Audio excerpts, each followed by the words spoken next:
Engkau gembala yang baik, Kau menuntun hidupku dan bawaku ke air tenang, menyegarkan jiwaku. Pertama-tama saya mengucapkan puji syukur kepada Tuhan, karena Tuhan oleh karena kasih karunia dan rahmat-Nya kita diberi kesempatan untuk mengusahakan ibadah raya Minggu. Saya juga tidak lupa menyapa anak-anak Tuhan, umat Tuhan, hamba-hamba Tuhan yang sedang mengikuti pemberitaan firman Tuhan lewat live streaming video internet, YouTube, Facebook, dimanapun Anda berada. Puji Tuhan, haleluya. Puji Tuhan. Baik, kita segera memperhatikan firman penggembalaan untuk ibadah raya Minggu dari kitab Wahyu pasal yang ke-12. Puji Tuhan, kita sudah melihat kemuliaan dari Allah, karena Tuhan sudah memimpin kehidupan rohani kita sampai pada derajat yang tinggi, memimpin ibadah kita sampai kepada puncaknya. Itulah doa penyembahan. Puji Tuhan, berada di dalam kemuliaan Allah. Puji Tuhan, tetapi biarlah kita memandang kemuliaan dari Allah jangan dengan berahi. Puji Tuhan, tetapi dengan rendah hati dan selanjutnya tersungkur di hadapan Dia. Puji Tuhan, supaya di atas segalanya nama Tuhan dipermuliakan. Puji Tuhan. Segera saja kita perhatikan Wahyu 12 ayat 1. Wahyu 12 ayat 1, silakan. Demikian firman Tuhan. Ya. Perempuan dan naga. Ya. Maka tampaklah suatu tanda besar di langit. Ya. Seorang perempuan berselubungkan matahari dengan bulan di bawah kakinya, dan sebuah mahkota dari 12 bintang di atas kepalanya. Sampai ayat 2. Ia sedang mengandung, dan dalam keluhan dan penderitaannya hendak melahirkan, ia berteriak kesakitan. Puji Tuhan. Tampak suatu tanda yang besar di langit. Ya, tampak suatu tanda besar di langit, yakni seorang perempuan, strip pertama, berselubungkan matahari dengan bulan di bawah kakinya. Kemudian sebuah mahkota dari 12 bintang di atas kepalanya. Puji Tuhan, tampak suatu tanda besar di langit, yakni seorang perempuan, strip pertama, berselubungkan matahari dengan bulan di bawah kakinya, sebuah mahkota dari 12 bintang di atas kepalanya. Perempuan ini tidak lain daripada gereja Tuhan dalam keadaan sempurna dan berada dalam kemuliaan Allah sepenuh, yakni matahari, bulan, dan bintang. Amin, saudaraku. Yakni matahari, bulan, dan bintang. Sebelum kita memasuki ayat yang kedua, kita terlebih dahulu melihat tiga benda penerang yang sudah menjadi milik daripada mempelai Tuhan. Tentang matahari. Matahari merupakan bayangan dari Allah Bapa, dengan tabiatnya adalah kasih. Matahari merupakan bayangan dari Allah Bapa dengan tabiatnya, yaitu kasih. Puji Tuhan. Tabiat dari Allah Bapa adalah kasih. Amin. Amin. Puji Tuhan. Kolose 3.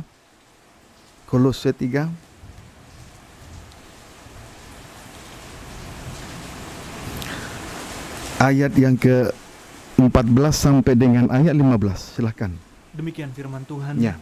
Dan di atas semuanya itu kenakanlah kasih, Ya. sebagai pengikat yang mempersatukan dan menyempurnakan. Terus. Hendaklah damai sejahtera Kristus memerintah dalam hatimu. Terus. Karena untuk itulah kamu telah dipanggil menjadi satu tubuh, Ya. dan bersyukurlah. Dan bersyukurlah. Di atas segalanya kenakanlah kasih, atau berselubungkan matahari. Di atas segalanya kenakanlah kasih, atau berselubungkan matahari. Berarti kasih Allah sudah menjadi pakaian atau tabiat dari gereja Tuhan. Berarti kasih Allah sudah seharusnya menjadi pakaian atau tabiat dari gereja Tuhan di hari-hari terakhir ini. Amin. Manfaatnya berguna sebagai pengikat yang mempersatukan dan menyempurnakan. Manfaatnya berguna sebagai pengikat yang mempersatukan dan menyempurnakan gereja Tuhan, sampai akhirnya membawa kita berada pada pemerintahan Allah kita, yakni hidup dalam damai sejahtera yang abadi. Yakni hidup dalam damai sejahtera yang abadi. Puji Tuhan. Amin, saudaraku. Jadi kasih Allah itu akan membawa kita berada pada pemerintahan Allah kita, yakni hidup dalam damai sejahtera yang abadi. Matius 13, Injil Matius 13. Silakan. Ayat 41 sampai 42. Boleh baca 40 mulai? Ya. Penjelasan perumpamaan tentang lalang di antara gandum. Ya, terus baca. Maka seperti lalang itu dikumpulkan dan dibakar dalam api, Ya. demikian juga pada akhir zaman. Terus Anak manusia akan menyuruh malaikat-malaikatnya, dan mereka akan mengumpulkan segala sesuatu yang menyesatkan, dan semua orang yang melakukan kejahatan dari dalam kerajaannya. puji Tuhan. Haleluya. Sampai ayat 42 ya. Iya. Semuanya akan dicampakkan ke dalam dapur api. Di sanalah akan terdapat ratapan dan kertakan gigi. Puji Tuhan. Segala sesuatu yang menyesatkan dan semua orang yang melakukan kejahatan dari dalam kerajaannya akan dicampakkan ke dalam dapur api, dicampakkan ke dalam api neraka. Di sana terdapat ratapan dan kertakan gigi. Di sana terdapat ratapan dan kertakan gigi. Ayat 43. Pada waktu itulah orang-orang benar akan bercahaya seperti matahari dalam kerajaan Bapa mereka. Ya. Siapa bertelinga, hendaklah ia mendengar. Pada waktu itulah orang-orang benar akan bercahaya seperti matahari dalam kerajaan Allah Bapa. Amin, saudaraku. Amin. Puji Tuhan. Pada saat itulah kemuliaan dari Allah Bapa menampilkan gereja Tuhan. Haleluya. Puji Tuhan, kita bersyukur. Biarlah hendaklah kasih dari Allah menjadi pakaian atau tabiat dari menjadi tabiat dari gereja Tuhan yang akan membawa kita sampai kepada pemerintahan Allah, sehingga kita boleh mengalami damai sejahtera yang abadi. Dan saat itulah, pada waktu itulah orang-orang benar akan bercahaya seperti matahari dalam kerajaan Bapa mereka. Selanjutnya, siapa bertelinga hendaklah ia mendengar. Puji Tuhan. Haleluya. Sekarang tentang bulan. Bulan adalah pribadi kedua, yaitu anak Allah. Bulan adalah pribadi kedua dari Allah Trinitas, yaitu anak Allah. Amin. Jadi bulan merupakan bayangan dari Allah anak dengan tabiatnya, yakni mengadakan penebusan oleh korbannya. Saya ulangi tentang bulan. Bulan adalah pribadi kedua dari Allah Trinitas, yaitu anak Allah. Jadi bulan merupakan bayangan dari Allah anak, bayangan dari Yesus anak Allah dengan tabiatnya, yakni mengadakan penebusan oleh korbannya. Bulan dalam nubuat Alkitab tidak dapat dipisahkan dengan tanda darah atau tanda warna merah atau kirmisi. Puji Tuhan, bulan dalam nubuatan Alkitab, saudara, tidak dapat dipisahkan dengan tanda darah atau tanda warna merah, disebut juga dengan kirmisi. Amin, saudara. Amin. Dalam nubuat Yesaya, kain kirmisi itu terkait dengan pengampunan dosa. Yesaya 1 ayat 18. Sedangkan tali kirmisi yang terikat pada jendela Rahab merupakan jaminan keselamatan bagi Rahab dan seisi rumahnya. Yosua 2 ayat 18. Jadi bulan menjadi merah seluruhnya bagaikan darah, jelas menunjuk pribadi Yesus anak Allah untuk menggenapkan pekerjaan pendamaian terhadap dosa di atas kayu salib. Amin, saudaraku. Puji Tuhan. Yohanes 19 ayat 30. Injil Yohanes 19 ayat 30. silakan. Demikian firman Tuhan. Ya, Yesus mati. ya, Sesudah Yesus meminum anggur asam itu, ya, berkatalah ia, ya. sudah selesai. Sudah selesai, terus? Lalu ia menundukkan kepalanya dan menyerahkan nyawanya. Iya, puji Tuhan. Waktu Yesus mati di kayu salib, ia berkata, sudah selesai. Dalam tulisan lama atau ejaan lama, sudahlah genap. Di Taman Getsemane, ia sebagai buah anggur yang diperas. Tetapi di atas kayu salib, ia dipaku dengan cara yang kasar untuk mengerjakan pendamaian. Amin, saudaraku. Amin. Di Taman Getsemane, ia sebagai buah anggur yang diperas, tetapi di atas kayu salib, ia dipaku dengan cara yang kasar untuk mengerjakan pendamaian itu. Pendeknya, berdiri di atas bulan menunjuk gereja Tuhan berdiri di atas pendirian yang teguh dan dalam pendamaian dengan Allah oleh korban Kristus. Inilah pendirian yang benar dari gereja Tuhan, mampu dan kuat menghadapi ujian seperti yang ditulis di dalam Injil Matius 7 ayat 24 sampai 25. Amin. Adapun ketiga ujian tersebut, satu, turunlah hujan, menunjuk ujian yang datang dari atas, yakni tipu daya dari penghulu di udara. Amin, saudaraku. Perlu untuk diketahui, perjuangan kita bukan melawan darah daging, tetapi melawan penghulu di udara dengan segala tipu dayanya. Puji Tuhan.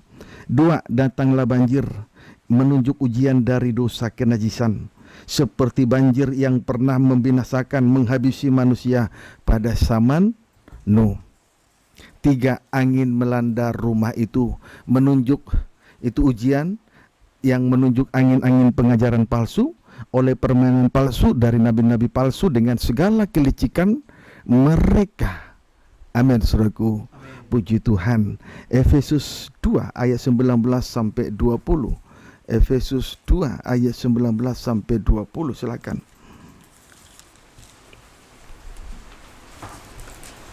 Ya, silakan. Demikian firman Tuhan. Ya. Demikianlah kamu bukan lagi orang asing dan pendatang, Ya. melainkan kawan sewarga dari orang-orang kudus Ya. dan anggota-anggota keluarga Allah, Ya.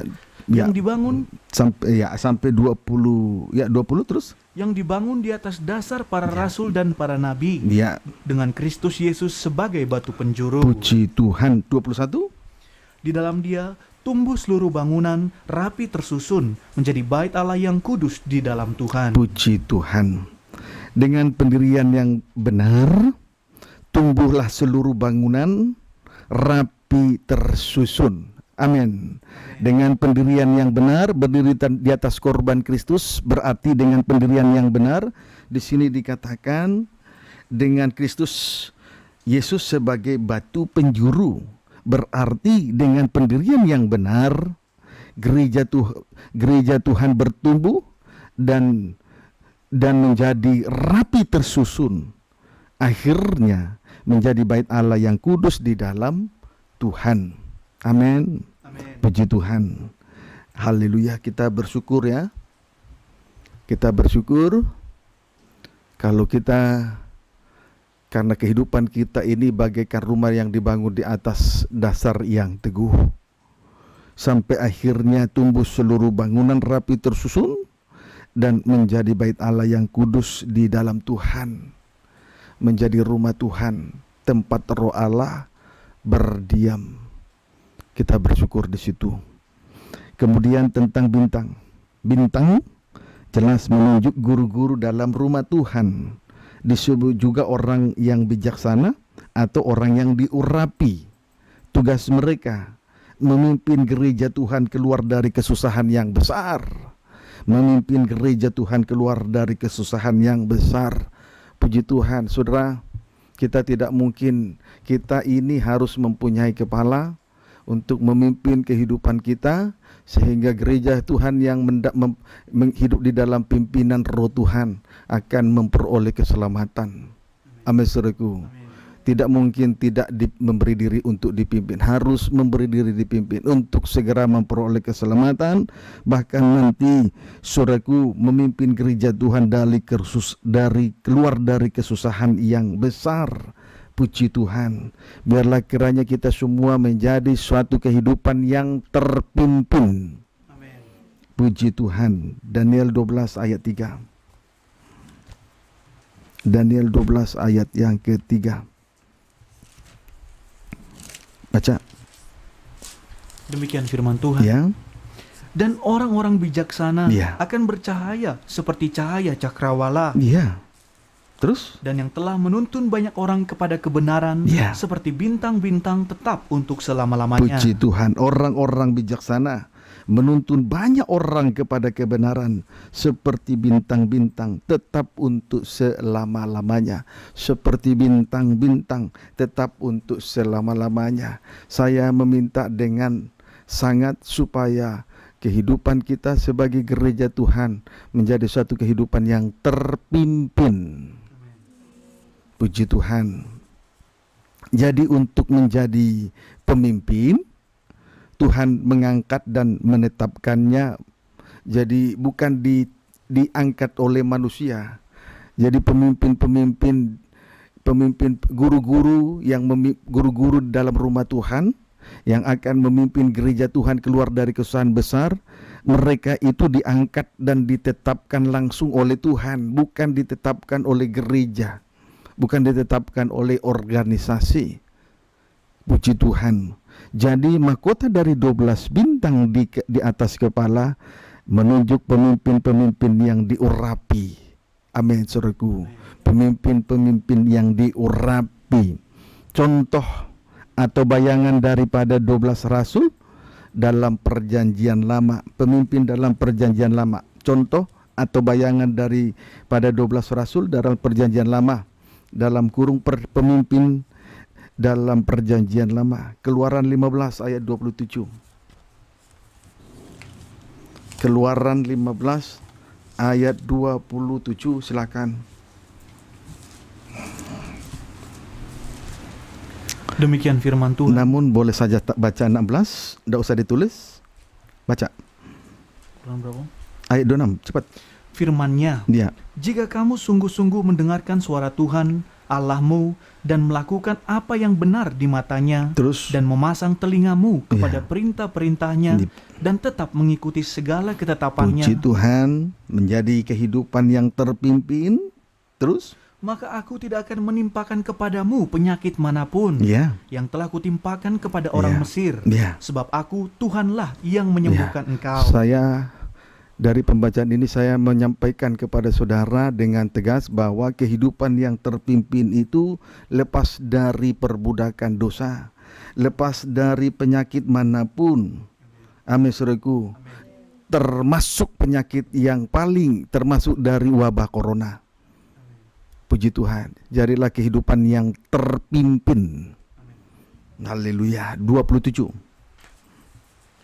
Sesudah itu sampailah mereka di Elim. Ya. Di sana ada 12 mata air Ya. dan 70 pohon korma. Puji Tuhan. Akhirnya sampailah bangsa Israel di Elim.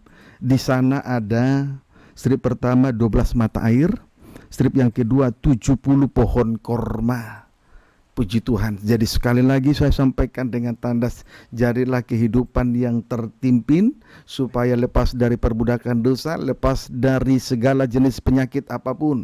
Jangan sering-sering memberontak, jangan panas hati, jengkel seperti bangsa Israel karena mereka tidak menemukan air, mereka bersungut-sungut kepada Tuhan. Jadilah kehidupan yang terpimpin. Yosua 3 ayat 11 sampai 12. Yosua 3 ayat 11 sampai 12. Baca. Demikian firman Tuhan. Ya. Menyeberangi sungai Yordan. Ya. Sesungguhnya tabut perjanjian Tuhan semesta bumi Ya. berjalan menyeberangi di depan kamu. Puji Tuhan. Haleluya. Jadilah kehidupan yang terpimpin. Amin. Puji Tuhan. Ayat 11 ini menuntut dan merindukan, Tuhan menuntut dan merindukan supaya kehidupan kita ini seperti bangsa Israel, mau menjadi suatu kehidupan yang dipimpin dan terpimpin. Ayat 12. Maka sekarang Pilihlah 12 orang dari Ya. suku-suku Israel, seorang dari tiap-tiap suku. Ya, jadi saudara, untuk menyeberang sungai Yordan, mereka harus memilih 12 orang dari tiap-tiap suku. Berarti satu orang mewakili satu suku dari 12 suku Israel. Amin. Amin. Puji Tuhan. Lanjut lagi, Yosua 4 ayat 2. Boleh baca ayat 1 mulai. Ke-12 batu peringatan. Ya. Setelah seluruh bangsa itu selesai menyeberangi sungai Yordan, Terus? berfirmanlah Tuhan kepada Yosua, Ya. demikian, Iya. pilihlah dari bangsa itu 12 orang, seorang dari tiap-tiap suku. Iya, terima kasih. Pilihlah dari bangsa itu sesudah menyeberangi sungai Yordan. Yosua, Tuhan berfirman kepada Yosua untuk memilih dari bangsa itu 12 orang.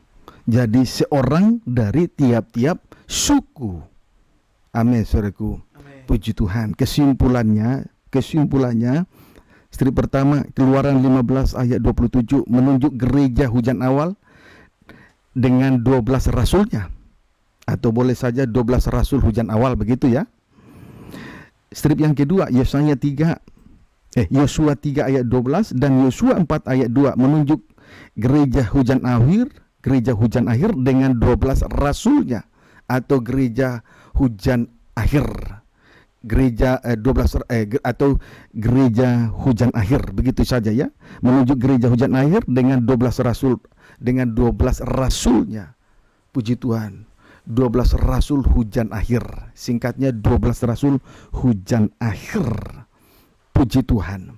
Inilah pemimpin-pemimpin yang akan memimpin gereja Tuhan keluar dari kesusahan yang besar. Amin, saudaraku. Amin. Puji Tuhan.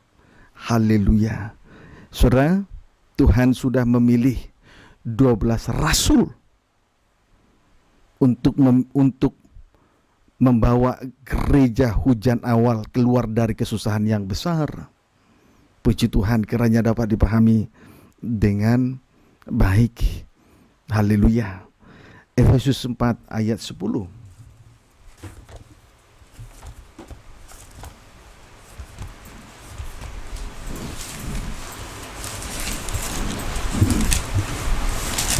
Efesus 4 ayat yang ke 10 sampai 13 baca. Demikian firman Tuhan. Ya. Ia yang telah turun, Boleh baca 9. bukankah ia telah naik? Ya. Berarti bahwa ia juga telah turun Ya. ke bagian bumi yang paling bawah. Puji Tuhan, ada kata naik berarti ada kata turun. Ayat 10. Ia yang telah turun, Ya, mati terus ia juga yang telah naik berarti bangkit jauh terus? lebih tinggi daripada semua langit, Ya. untuk memenuhkan segala untuk sesuatu. memenuhkan segala sesuatu lewat pengalaman kematian Yesus Kristus dan pengalaman Yesus dalam tanda kematian dan kebangkitannya. Ia memenuhkan segala sesuatu, yakni ayat 11. Dan ialah yang memberikan baik rasul-rasul Puji Tuhan. Terus maupun nabi-nabi, Ya. baik pemberita-pemberita Injil jabatan di dalam gereja harus ada. Terus maupun gembala-gembala Ya. dan pengajar-pengajar, dia untuk memperlengkapi orang-orang kudus dia bagi pekerjaan pelayanan, bagi pembangunan tubuh Kristus, 13 sampai kita semua telah mencapai kesatuan iman ya. dan pengetahuan yang benar tentang anak Allah. Puji Tuhan, oleh karena kemurahan Tuhan mati dan bangkit, Ia menetapkan atau memberikan 5 jabatan. Puji Tuhan. Dan ya, memberikan 5 jabatan, yaitu rasul-rasul, nabi-nabi, penginjil, gembala-gembala dan guru-guru. Tujuannya untuk memimpin gereja Tuhan sampai ke tingkat kedewasaan penuh, sampai kesempurnaan. Jadi jabatan-jabatan itu harus ada di dalam gereja Tuhan untuk memimpin gereja Tuhan keluar dari kesusahan yang besar, sampai dibawa kepada kedewasaan penuh, sampai kesempurnaan. Kiranya dapat dipahami dengan baik. Puji Tuhan. Kita kembali membaca Wahyu 12 ayat yang kedua.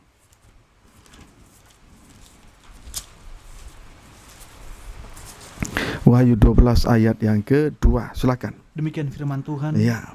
Ia sedang Puji mengandung. Tuhan, kita sudah melihat dengan singkat Wahyu 12 ayat 1, tanda besar di langit. Puji Tuhan, bahwa alat-alat penerang itu, benda-benda penerang itu sudah menjadi milik daripada mempelai perempuan. Puji Tuhan, kita bersyukur, berarti sudah berada dalam naungan, berada dalam kemuliaan Allah sepenuhnya, berada dalam naungan dari Allah Trinitas, berada dalam kemuliaan Allah sepenuhnya. Kita bersyukur ya. Amin, saudara. Puji Tuhan. Ayat 2 sekarang. Ia sedang mengandung, Ya. dan dalam keluhan dan penderitaannya hendak melahirkan, ia berteriak Ya. kesakitan. Puji Tuhan. Terlebih dahulu kita memperhatikan kalimat ia sedang mengandung. Ia sedang mengandung. Menunjukkan kalau seorang perempuan mengandung, menunjukkan bahwa ia sudah menikah, sudah dengan lain kata sudah mempunyai suami. Namanya saudaraku. Puji Tuhan. Haleluya. Berarti pernikahan ini sudah berlangsung hampir genap 10 bulan. Hampir genap 10 bulan. Amin, saudaraku. Puji Tuhan. Kalau kita kaitkan dengan 10 hukum yang tertulis di dalam 2 lobah itu, jelas intinya hanya satu, kasih. Jadi kasihlah yang mempersatukan mempelai Tuhan, baik mempelai laki-laki maupun mempelai perempuan. Amin, saudaraku. Puji Tuhan. Itu dapat dibuktikan di dalam kitab Wahyu pasal 19 ayat 6 sampai 9. Itu di situ terdapat pesta nikah anak domba. Amin, saudaraku. Jadi sudah tergenapi pesta nikah anak domba. Lalu Wahyu 21 ayat 9, bolehlah kita melihat itu. Wahyu 19 ayat 6 sampai 9 itu berbicara tentang perjamuan kawin anak domba. Lalu pada ayat pasal 21 ayat 9, Wahyu 21 ayat 9, baca. Demikian firman Tuhan. Ya. Yerusalem yang baru. Puji Tuhan. Terus. Maka datanglah seorang dari ketujuh malaikat yang Ya. memegang ketujuh cawan, Terus. yang penuh dengan ketujuh malapetaka terakhir itu. Iya. Lalu ia berkata kepadaku, Ya. katanya, Ya. marilah ke sini. Ya. Aku akan menunjukkan kepadamu pengantin perempuan mempelai anak Puji domba. Tuhan. Pengantin perempuan, saudaraku, pengantin perempuan adalah istri dari anak domba. Amin, saudaraku. Pengantin perempuan tersebut adalah istri dari anak domba. Dalam hal ini kita tidak perlu ragu. Jadi kenapa hal ini harus saya sampaikan demikian rupa, supaya kita mengetahui dengan pasti bahwa pernikahan itu benar-benar akan terjadi nanti. Lalu sesudah terjadi pernikahan, kita dianggap betul-betul menjadi istri yang sah. Sebab Yesus sendiri, Yesus adalah Allah dan manusia. Dan dia sudah pernah menjadi manusia. Puji Tuhan. Amin, saudaraku. Amin. Jadi pun pernikahan itu pun akan terjadi. Kiranya dapat dipahami dengan baik. Haleluya. Puji Tuhan, ketika firman menjadi daging, itu jelas pada saat Maria mengandung dari firman Tuhan, dari Roh Kudus. Kiranya dapat dipahami dengan baik. Amin, saudaraku. Puji Tuhan.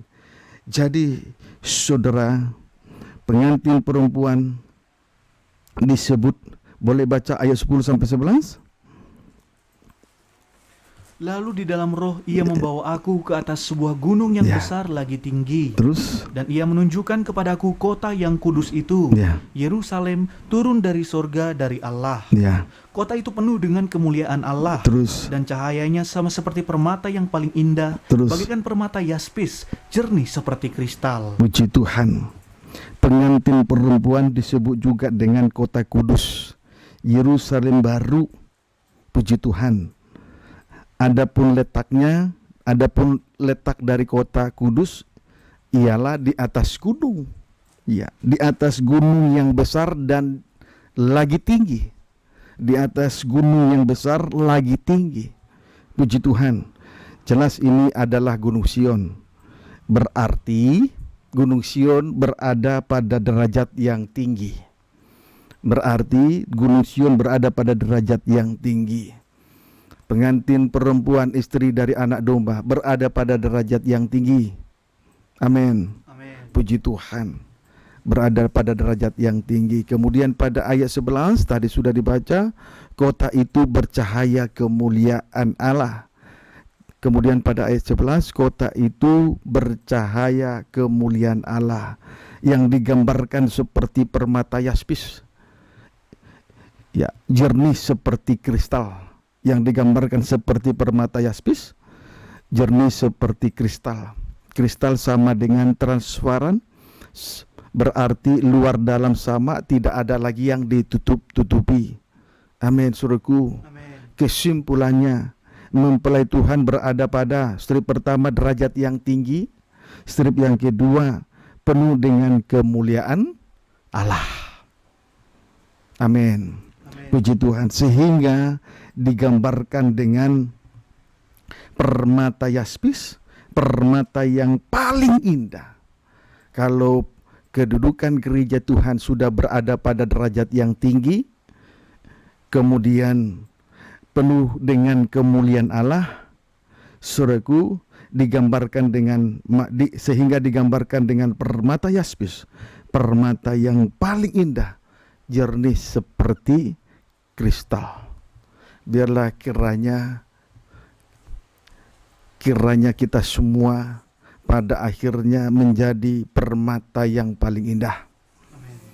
Puji Tuhan, karena memang Tuhan sedang memimpin kita untuk dibawa dalam suatu rencana Allah yang besar, yaitu dibawa pada suatu kedudukan yang sangat tinggi dan mulia. Singkatnya menjadi permata yang paling indah. Puji Tuhan, haleluya. Tetapi oleh sebab itu belajar mulai dari sekarang menjadi suatu kehidupan yang transparan, tampil apa adanya, jujur. Puji Tuhan, tidak ada lagi yang ditutup-tutupi di tengah ibadah dan pelayanan, dan dalam keadaan situasi kondisi apapun dan dimanapun kita berada, duduk dan berdiri. Amin. Puji Tuhan. Wahyu 20. Sebab itu saya juga ingatkan, kalau melayani Tuhan disebut imam, harus jujur dengan 1/10. Jangan sampai tidak ada berita tiba-tiba miliknya Tuhan dicuri tanpa pengakuan. Puji Tuhan. Amin, saudaraku. Haleluya. Ini bukan permata yaspis. Kehidupan semacam ini bukan permata yaspis, bukan permata yang paling indah. Kiranya dapat dipahami dengan baik. Haleluya. Jangan keraskan hati, supaya kita nanti dibawa pada derajat yang tinggi. Wahyu 22 ayat 1. Demikian firman Tuhan. Ya. Lalu ia menunjukkan kepadaku sungai air kehidupan, Terus yang jernih bagaikan kristal, ya, dan mengalir keluar dari takhta Allah dan puji takhta Tuhan. anak domba itu. Setelah mengalami penyucian oleh air dan firman, akhirnya menjadi suatu kehidupan yang bercahaya kemuliaan, jernih seperti kristal. Jadi saudara, penyucian air dan firman ini itu yang membawa kita sampai kepada kesempurnaan, menjadi suatu kehidupan yang bercahaya kemuliaan, jernih seperti kristal. Sebab itu setiap kali kita dengar firman Tuhan, belajar untuk memberi diri untuk disucikan. Jangan bertahan dengan mengeraskan hati masing-masing, supaya nanti Tuhan, sebab Tuhan sekarang ini sedang memimpin kehidupan kita untuk dibawa dalam rencana yang indah, yaitu dibawa sampai kepada suatu kedudukan yang sangat tinggi dan mulia. Perhatikanlah itu dengan baik. Amin, saudaraku. Puji Tuhan. Haleluya. Sekarang kita lihat ketika kita menjadi istri pengantin perempuan, istri dari anak domba. Kita lihat di dalam Hosea pasal yang kedua. Hosea pasal yang kedua.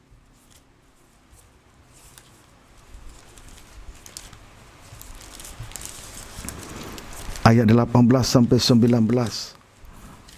Puji Tuhan. Demikian firman Tuhan. Ya. Ya. Aku akan menjadikan engkau istriku untuk selama-lamanya. Puji Tuhan.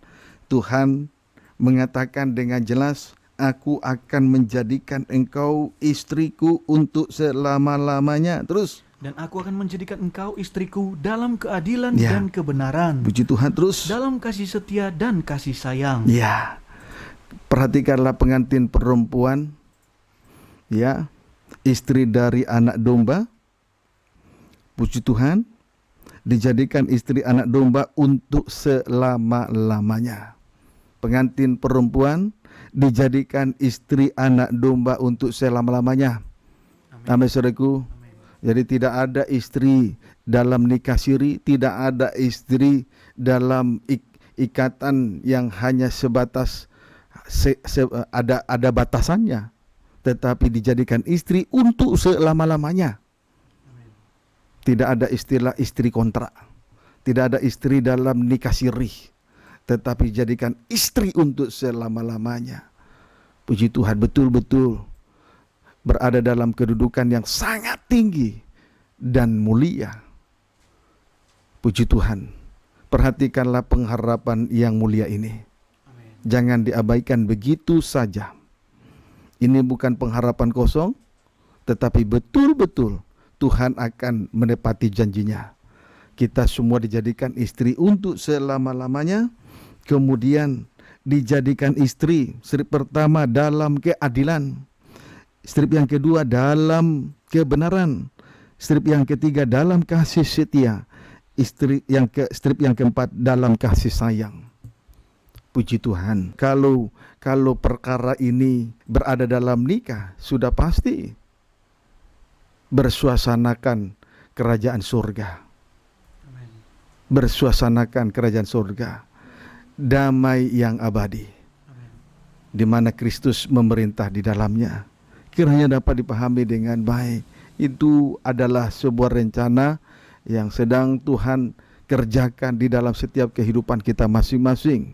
Ini bukan suatu pengharapan kosong. Sungguh-sungguh perhatikan firman Tuhan. Lalu ayat 19. Aku akan menjadikan engkau istriku dalam kesetiaan, Ya. sehingga engkau akan Ya. mengenal Tuhan. Puji Tuhan, sampai pada akhirnya dijadikan sebagai istri dalam kesetiaan, sampai kita mengenal Tuhan luar dalam. Jadi saudara, hubungan semacam ini tidak perlu kita saling mencurigai. Kalau suami belum mengenal istri, sebaliknya istri belum mengenal suami, penuh dengan kecurigaan, akhirnya tidak lepas dari perselisihan, pertengkaran dan lain sebagainya. Sebab itu di sini kita melihat, aku akan menjadikan engkau istriku dalam kesetiaan. Apa wujudnya? Sehingga engkau akan mengenal Tuhan, saling mengenal luar dalam, sehingga tidak ada lagi sehingga betul-betul kita merasakan suasana surga. Kalau dalam nikah suami belum mengenal istri, sebaliknya istri, pasti tidak ada suasana surga, tidak ada rasa damai.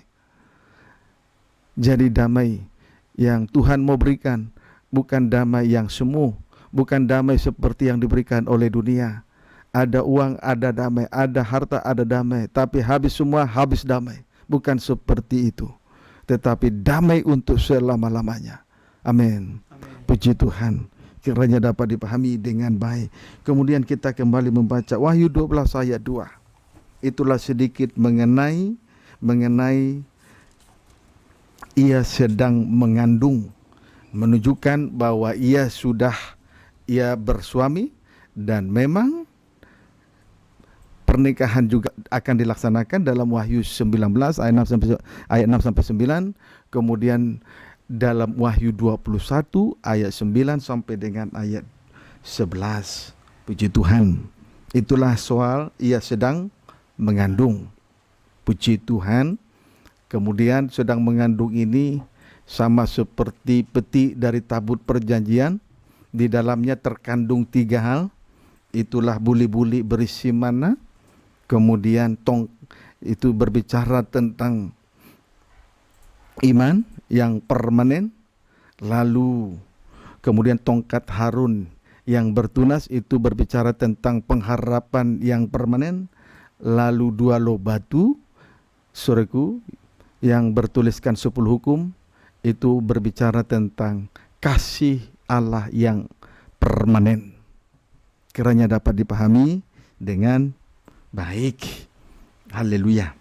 Lalu kemudian baca Wahyu 12 ayat 2. Demikian firman Tuhan. Ya. Ia sedang mengandung dan dalam keluhan dan penderitaannya hendak melahirkan, ia berteriak kesakitan. Selanjutnya, kalimat selanjutnya. Dan dalam keluhan dan penderitaannya hendak melahirkan, ia berteriak kesakitan. Ia berteriak kesakitan. Penderitaan yang paling hebat yang dialami oleh seorang wanita ialah saat menjelang lahirnya anak atau bayi. Amin, saudaraku. Puji Tuhan. Penderitaan semacam ini sudah sampai di leher. Berarti kelepasan sudah dekat. Kelepasan sudah dekat. Kelepasan dari segala kesusahan, puncak kesusahan sudah dekat. Tetapi saat mengalami puncak penderitaan semacam ini, tentu dibutuhkan ketabahan dan ketekunan yang sungguh-sungguh oleh iman dari anak-anak Tuhan. Amin, saudaraku. Tentu dibutuhkan ketabahan dan keteguhan yang sungguh-sungguh oleh iman dari anak-anak Tuhan. Puji Tuhan. Haleluya. Puncak penderitaan yang akan kita alami nanti sudah pasti pada masa aniaya antikris. Amin, saudaraku. Saudara, sebelum kita membaca, sekarang ini wabah corona atau COVID-19 sedang melanda seluruh dunia. Puji Tuhan, seantero dunia. Dan ini merupakan ancaman yang serius. Puji Tuhan, sehingga perekonomian juga menjadi lesu. Keuangan, pendapatan, penghasilan juga menurun. Puji Tuhan, dan ini timbullah keresahan, termasuk kekhawatiran, ketakutan yang mencekam. Puji Tuhan, dan akhirnya banyak berita yang saya dengar dari televisi, terjadi pembunuhan. Kekhawatiran bisa menimbulkan pembunuhan. Kekhawatiran akan makan minum juga bisa menimbulkan keributan dalam nikah dan rumah tangga. Biasanya keributan itu seringkali dipicu oleh keuangan, ekonomi lemah. Itu menimbulkan terjadinya banyak persoalan di atas muka bumi ini. Puji Tuhan, haleluya, sampai nanti memuncak pada masa aniaya antikris. Jadi saudara, kesudahan dari segala sesuatu sudah dekat dengan tanda wabah corona ini. Maka dengan tanda ini adalah sebuah sinyal bagi kita semua supaya kita bersegera, bukan lagi berlambat-lambat untuk menyerahkan diri sepenuhnya kepada Tuhan. Menyerahkan jiwa kita sepenuhnya kepada Tuhan. Amin, saudara. Puji Tuhan. Semoga kiranya dapat dipahami dengan baik. Haleluya. Jadi puncak penderitaan yang akan kita alami nanti sudah pasti pada masa aniaya antikris. Wahyu 13.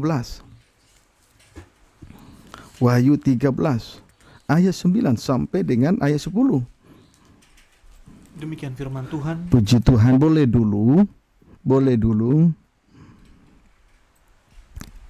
baca ayat 5 sampai ayat 8. Binatang yang keluar dari dalam laut. Ya. Dan kepada binatang itu diberikan mulut yang penuh kesombongan dan hujat. Puji Tuhan, penuh kesombongan. Antikris itu penuh dengan di mulutnya penuh dengan kesombongan dan hujat. Berarti menghujat menghujat Allah, menghujat kerajaan Allah, menghujat segala kegiatan-kegiatan Roh Kudus. Puji Tuhan. Terus kepadanya diberikan juga kuasa untuk melakukannya 42 bulan lamanya. puji Tuhan. Hati-hati saudara. Hati-hati saudara. Mulut antikris penuh kesombongan dan hujat. Berarti menghujat kemuliaan Allah, menghujat kerajaan Allah, menghujat kegiatan roh, menghujat segala yang terkait dengan kerajaan Allah. Hati-hati. Hati-hati. Ayat 6. Lalu ia membuka mulutnya untuk menghujat Allah, menghujat namanya, Iya. dan kemah kediaman Iya. dan semua mereka yang diam di surga. Iya, ayat 7. Dan ia diperkenankan untuk berperang melawan orang-orang kudus Oh, diperkenankan untuk berperang melawan orang-orang kudus. Terus. dan untuk mengalahkan Iya, mereka. terus. Dan kepadanya diberikan kuasa atas setiap suku dan umat dan bahasa dan bangsa. Nah, perhatikan.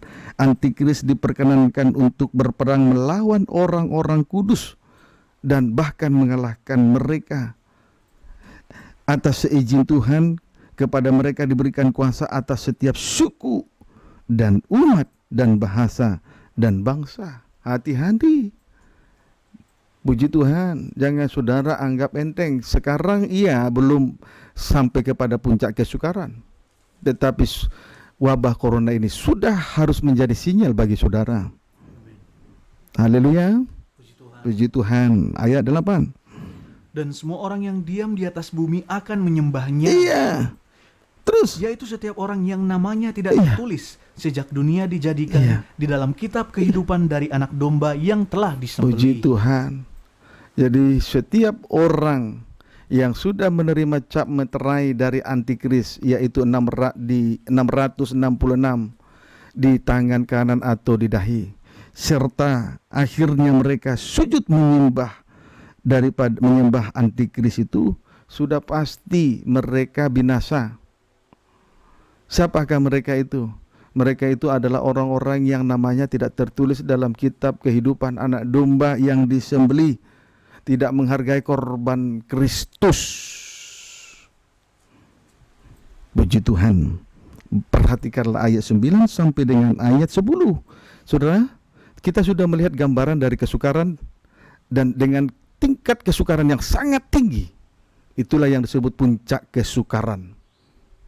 Tuhan sudah memperlihatkan itu kepada kita dari ayat 5 sampai dengan ayat 8 yang sudah dibaca tadi. Semoga saudara kiranya dapat dipahami dengan baik. Saya bukan mengancam, puji Tuhan, tetapi saya ingin memperlihatkan apa yang Tuhan akan memperlihatkan apa yang akan terjadi di kemudian hari. Dan Tuhan sudah dalam kesempatan malam ini, Tuhan sudah perlihatkan puncak kesukaran yang akan terjadi. Jangan lagi saudara bermain-main di dalam beribadah dan melayani Tuhan Yesus. Amin. Jangan bermain-main. Amin. Puji Tuhan. Baru perhatikanlah ayat 9 sampai 10. Barang siapa bertelinga, Nah, hendaklah ia puji mendengar. Tuhan, barang siapa bertelinga hendaklah mendengar. Kita semua memiliki sepasang telinga. Dengar-dengarlah. Amin. Telinga berguna untuk mendengar apa yang baik, yang benar, yang suci, yang mulia untuk kita. Ayat 10. Barang siapa ditentukan Perhatikan. untuk ditawan, Barang siapa ada yang ditentukan untuk ditawan, terus ia akan ditawan. kemudian ia ditawan, terus Barang siapa ditentukan untuk dibunuh Iya. dengan pedang, ya, ia harus dibunuh dengan pedang. ada yang ditentukan untuk dibunuh dengan pedang. Terus Yang penting di sini ialah Iya. ketabahan dan Iya. iman orang-orang kudus. lihatlah puncak kesukaran itu. Ada yang ditentukan untuk ditawan, ada yang ditentukan untuk dibunuh dengan pedang, leher digorok oleh pedang antikris. Sebab itu yang penting di sini ialah ketabahan. Yang penting di sini adalah ketabahan dan iman orang-orang kudus. Iman kita ini ditujukan kepada salib, bukan ditujukan kepada perkara lahiriah, bukan ditujukan kepada uang sampai kita berani mencuri miliknya Tuhan 1/10. Tidak berani membawa korban persembahan khusus kepada Tuhan. Sebab itu yang penting, yang dibutuhkan di sini ketabahan dari orang-orang kudus dan iman dari orang-orang kudus. Iman kita harus kepada salib, ibadah pelayanan dengan segala korban-korban yang harus dipersembahkan di dalamnya, termasuk 1/10.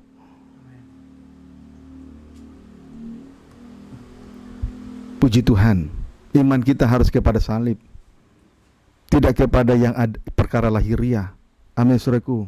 Puji Tuhan, kiranya dapat dipahami dengan baik. Haleluya. Puji Tuhan. 1 Petrus 3 ayat 17 dan 19. 1 Petrus 3. 1 Petrus 3 ayat 17 19.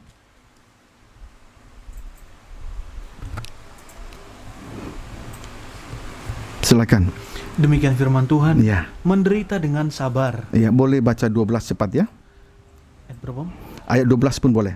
Sebab mata Tuhan tertuju kepada 1 orang-orang Petrus 4 maksud saya ayat 12. menderita sebagai Kristen. Ya.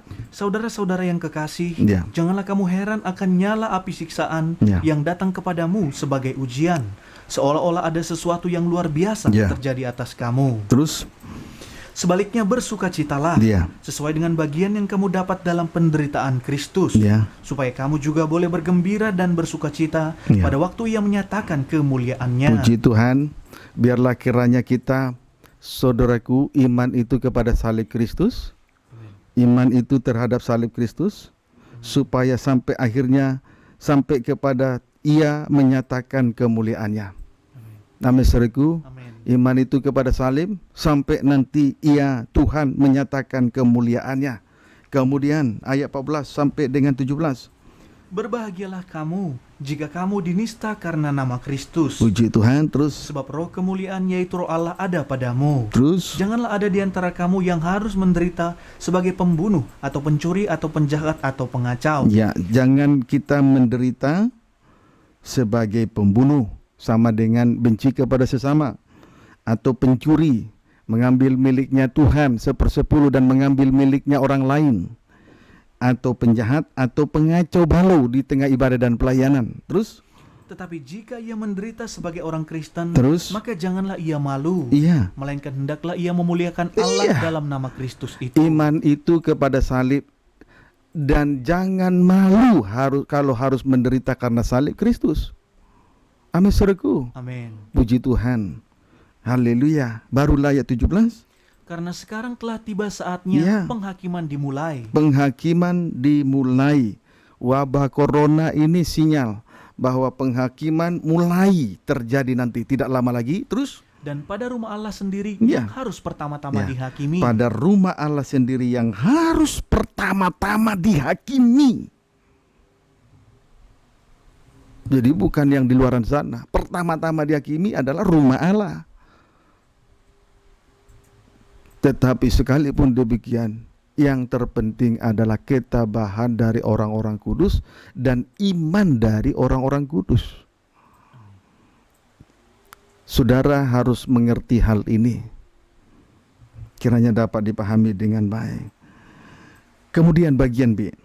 Dan jika penghakiman itu dimulai pada kita, Iya. bagaimanakah kesudahannya dengan mereka? Kalau penghakiman itu pertama-tama dimulai pada rumah Allah, bagaimana kesudahannya dengan mereka? Terus yang tidak percaya pada Injil Allah? tidak percaya kepada Injil Allah, di mana Yesus diberitakan seutuhnya di dalamnya, mulai dari lahir, mati, bangkit sampai naik kembali ke surga. Sebab itu iman itu harus kepada salib. Amin.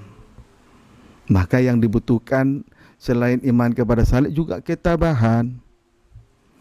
Kalaupun tidak punya apa-apa, jangan mencuri, tabah, tidak punya uang. Jangan engkau ingin mencari ketenaran, engkau kasih uang kepada siapapun, tetapi engkau sedang mencuri kemuliaan Tuhan.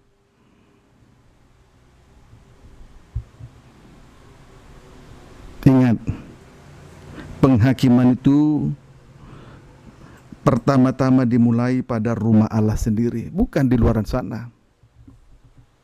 Kiranya dapat dipahami dengan baik. Puji Tuhan. Lalu ayat 18.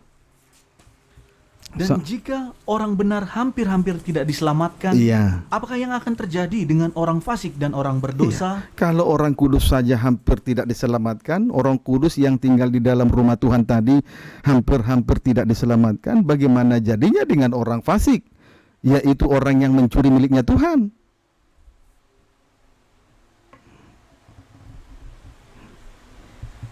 Kiranya dapat dipahami dengan baik. Lalu ayat 19.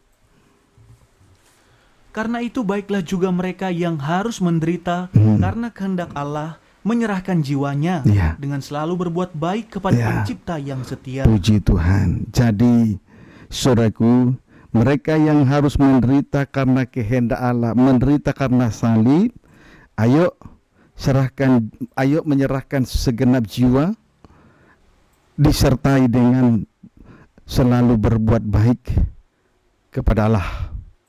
Amin, saudaraku. Amin. Puji Tuhan, mereka yang harus menderita karena salib, menyerahkan jiwanya sepenuhnya dan selalu berbuat baik kepada Tuhan Sang Kali. Kiranya dapat dipahami dengan baik. Haleluya. 2 Tesalonika 3 ayat 4-5. 2 Tesalonika 3 ayat 4-5.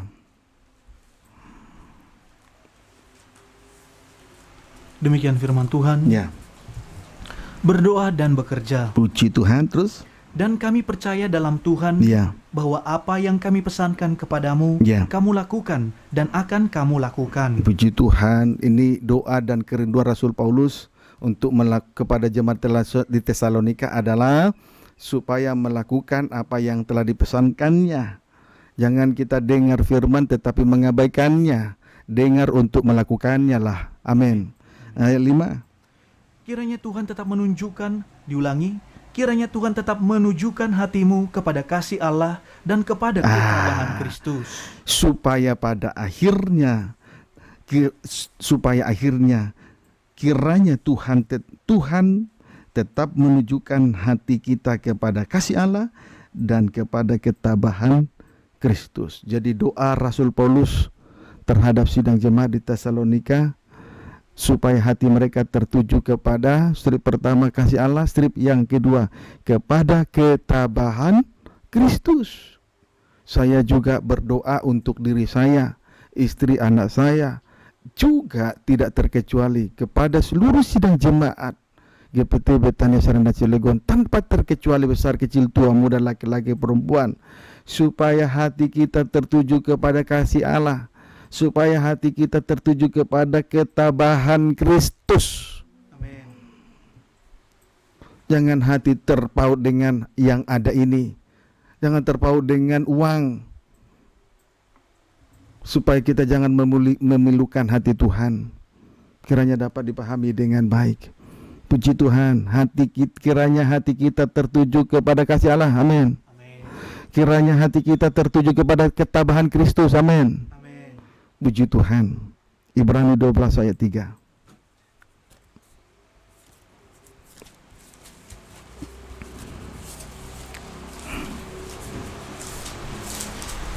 Ibrani 12 ayat 3. Baca, lihat ketabahan Kristus. Puji Tuhan. Ketabahan Kristus dituliskan di dalam Ibrani 12 ayat 3. Nasihat supaya bertekun Ya. dalam iman. Ya. Ingatlah selalu akan Dia Ya. yang tekun menanggung Puji bantahan Tuhan. yang sehebat itu. Iya, terhadap ingat dirinya. selalu akan Dia, jangan lupakan Dia karena mengingat yang lain.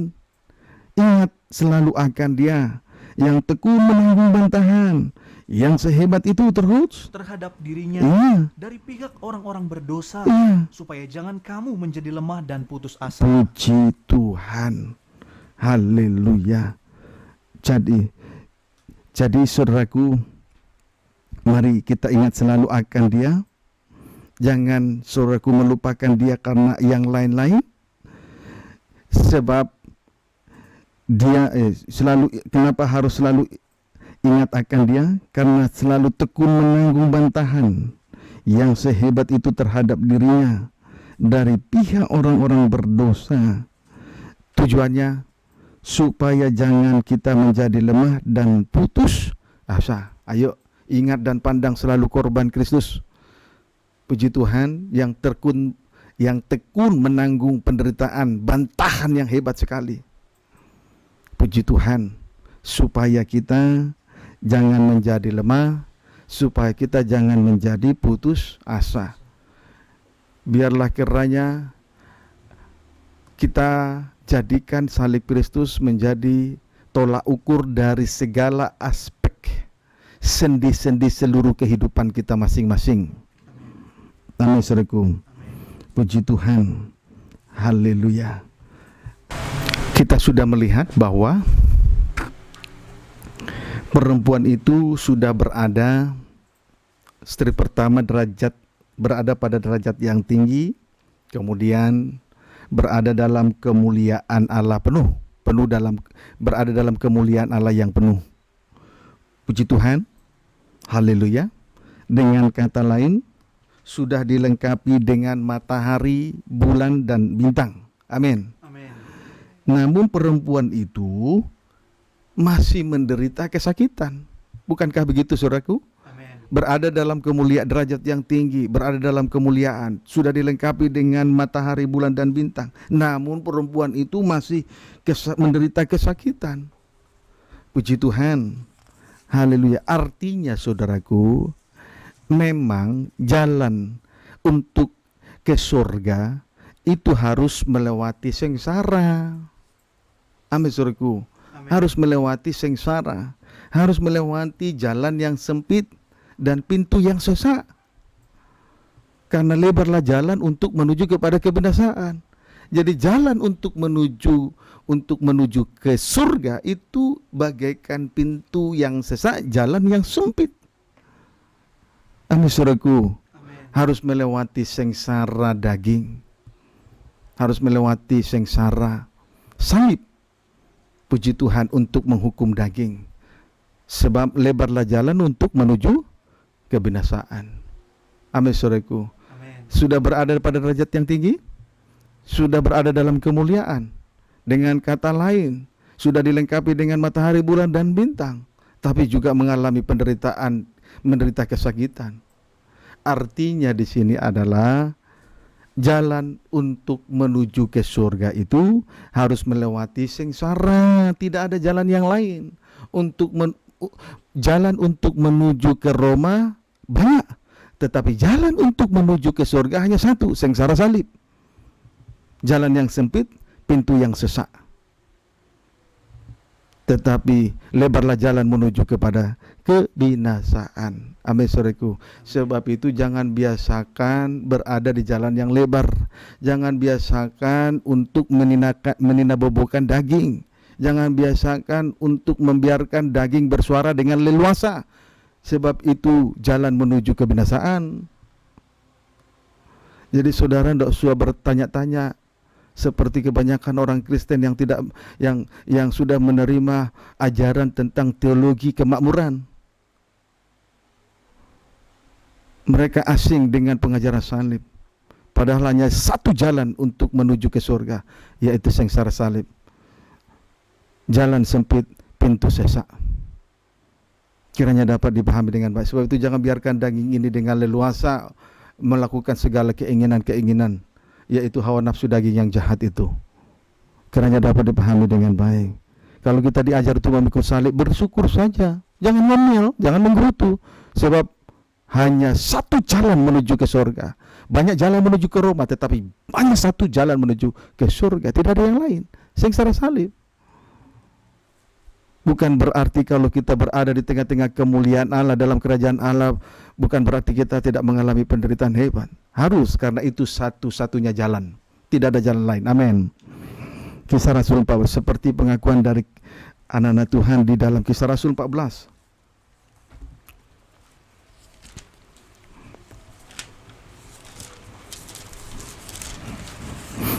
Puji Tuhan, memang ikut Tuhan seperti melewati jalan sempit, pintu sesak. Puji Tuhan, tidak sedikit di antara kita mengundurkan diri karena tidak mampu melewati jalan sempit dan pintu sesak. Ada beberapa di antara kita mengundurkan diri. Tetapi, saudaraku, bagi kita ini adalah kasih karunia. Amin. Karena memang kita adalah orang berdosa, wajar harus memikul salibnya. Puji Tuhan. Kisah Rasul 14 ayat 22. Demikian firman Tuhan. Boleh baca ayat 21 mulai. Kembali ke Antiokhia. Ya. Paulus dan Barnabas memberitakan Injil di kota itu, Ya. dan memperoleh banyak murid. Lalu kembalilah mereka ke Listra, Ikonium, dan Antiokhia. Puji Tuhan. 22. Di tempat itu mereka menguatkan hati murid-murid itu Ya, dan menasihati mereka Ya. supaya mereka bertekun di Ya. dalam iman. nasihat yang baik adalah bertekun dalam iman. Amin, saudaraku. Amin. Nasihat yang baik adalah bertekun dalam iman. Terus, Dan mengatakan bahwa untuk masuk ke dalam kerajaan Allah kita harus mengalami banyak Ya. sengsara. dan selanjutnya perlu untuk diketahui, untuk masuk ke dalam kerajaan Allah, maka gereja harus mengalami banyak sengsara. Bukan sedikit sengsara, banyak sengsara. Jadi saudara, kalau mengalami banyak sengsara, tidak usah bertanya-tanya. Sengsara satu belum selesai, muncul sengsara dua, sengsara yang ketiga, terus silih berganti. Tidak usah heran. Kalau kita mengalami banyak sengsara, berbahagia, bersukacitalah. Itu mengapa saya katakan berbahagia, bersukacitalah? Karena itu menunjukkan bahwa kita sekarang berada pada trek jalur yang benar. Amin.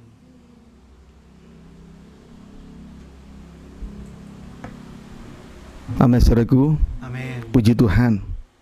Haleluya. Sebab itu sudut pandang kita harus sama seperti sudut pandang daripada Kristus Yesus. Berpikir jangan pendek. Sebab kerajaan surga itu luas, tidak sependek cara berpikir manusia. Pokoknya kalau kita mengalami banyak sengsara, itu sudah benar.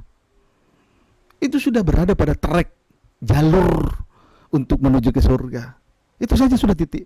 Tidak usah kita mengeluh, tidak usah kita banyak bersungut, tidak usah kita mengeluh kepada orang lain, tidak usah kita ngomel-ngomel, bersungut-sungut dan lain sebagainya. Apalagi sampai memberontak kepada Tuhan. Kiranya dapat dipahami dengan baik. Namanya saudaraku, Amin. tidak usah heran. Itu tanda bahwa saudara sudah berada di jalur yang tepat.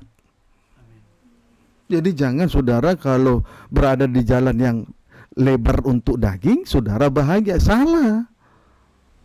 Saudara harus menangis di situ.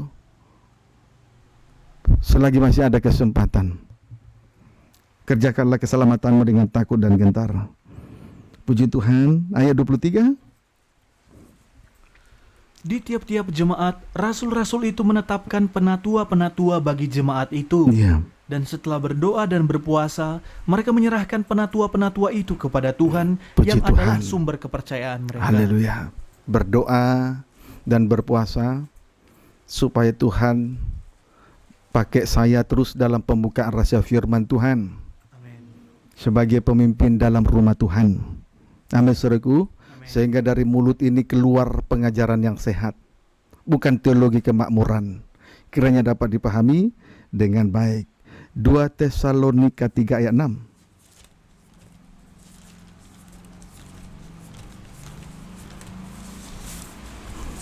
2 Tesalonika 3.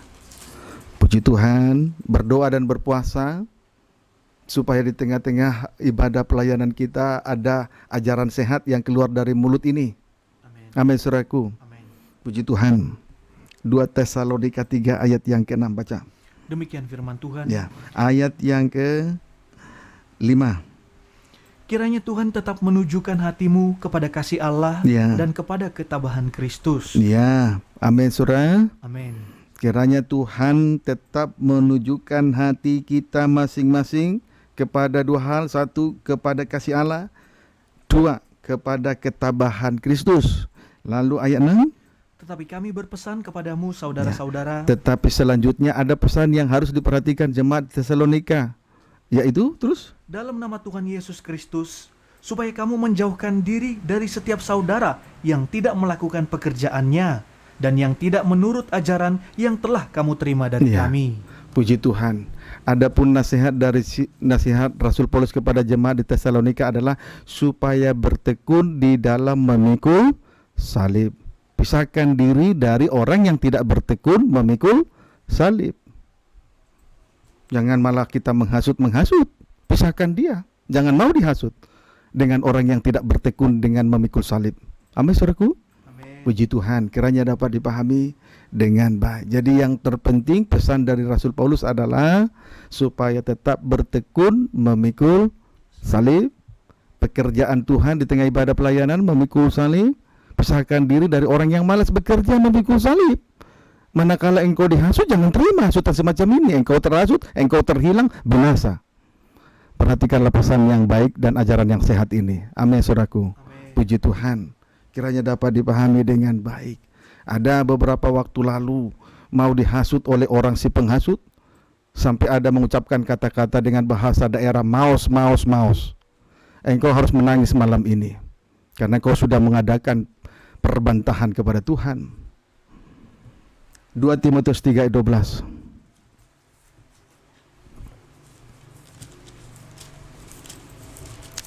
ayat 12. Demikian firman Tuhan. Ya. Iman bertumbuh dalam penganiayaan dan dalam pembacaan kitab suci. Iya. Jadi saudara, sesuai dengan perikop yang ada, judul yang ada di sini, iman bertumbuh dalam penganiayaan dan dalam pembacaan kitab suci. Itu harus kita ketahui. Iman itu bertumbuh dalam oleh karena adanya aniaya dan senantiasa membaca firman Tuhan. Apa yang sudah ditulis, baca ulang. Jangan malas membaca. Amin, saudaraku. Amin. Puji Tuhan. Kiranya dapat dipahami dengan baik. Terus, memang setiap orang yang mau hidup beribadah di dalam Kristus Yesus. siapa yang mau hidup beribadah? Siapa yang mau hidup beribadah? Ya, puji Tuhan. Setiap orang yang mau hidup beribadah di dalam Kristus Yesus akan menderita aniaya. Jadi kalau tidak mau menderita aniaya, ya jangan mau beribadah, jangan datang beribadah. Jadi setiap orang yang mau hidup beribadah di dalam Kristus Yesus sudah pasti menderita aniaya. Itu sudah pasti. Pengikut Kristus harus menderita aniaya. Orang yang mau hidup beribadah pasti menderita aniaya. Kalau tidak mau menderita, ya tinggalkan ibadah, tinggalkan pelayanan saja. Sudah. Cari kesenangan dunia. Tetapi ingat, engkau sudah berada di luar jalur. Sudah berada di luar jalur. Dengan kata lain, menuju kepada kebinasaan. Kiranya dapat dipahami dengan baik. Amin, saudaraku. Amin. Puji Tuhan. 2 Tesalonika 1 ayat 4-7. 2 Tesalonika 1 ayat 4-7. Demikian firman Tuhan. 2 Tesalonika 1 ayat 4 sampai dengan ayat yang ke-7, silakan. Ucapan syukur dan doa. Iya. Sehingga dalam jemaat-jemaat Allah, kami sendiri bermegah tentang kamu karena ketabahanmu dan imanmu dalam segala penganiayaan dan penindasan yang kamu derita. Iya, tabah. Ya, tabah dan iman kepada salib.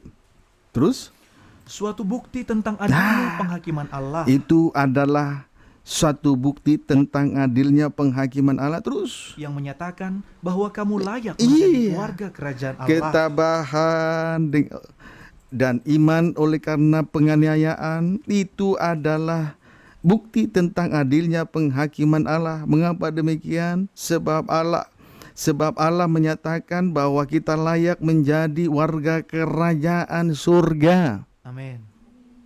Amin. Amin. Terus, Kamu yang sekarang menderita karena kerajaan itu. puji Tuhan.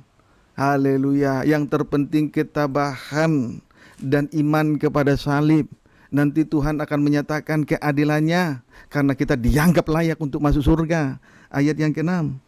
Sebab memang adil bagi Allah untuk membalaskan penindasan kepada mereka yang menindas kamu. Terus, Dan untuk memberikan kelegaan kepada kamu yang ditindas. Dan juga kepada kami pada waktu Tuhan Yesus dari dalam sorga menyatakan dirinya bersama-sama dengan malaikat-malaikatnya dalam kuasanya di dalam api yang bernyala-nyala. puji Tuhan. Tetapi pada akhirnya setelah lepas dari puncak kesukaran, kita akan mengalami suatu kelegaan. Saudara, setelah seorang perempuan melahirkan anak, itu adalah puncak kelegaan. Amin, saudaraku. Puncak kelegaan. Jadi setelah lepas dari penderitaan, berarti gereja Tuhan berada pada kelegaan. Sama seperti seorang wanita lepas dari puncak kesukarannya, mengalami suatu kelegaan yang begitu luar biasa. Demikian pun Tuhan, satu kali nanti kelak dalam kemuliaannya bersama malaikat, Tuhan akan memberikan kelegaan kepada kita. Berarti sudah lepas dari masa, dari puncak kesukaran. Amin, saudaraku. Amin. Puji Tuhan. Jadi saudara tidak usah heran mengapa harus ada aniaya, sudah berada di tempat yang tinggi dan dalam kemuliaan, dengan lain kata dilengkapi matahari, bulan dan bintang, namun masih menderita kesakitan. Karena itulah cara Tuhan untuk membawa kita masuk surga. Setelah perempuan itu melahirkan, perempuan itu nanti akan mengalami kelegaan, dan itu akan Tuhan nyatakan sebagai keadilannya bagi kita. Tuhan Yesus memberkati kita semua.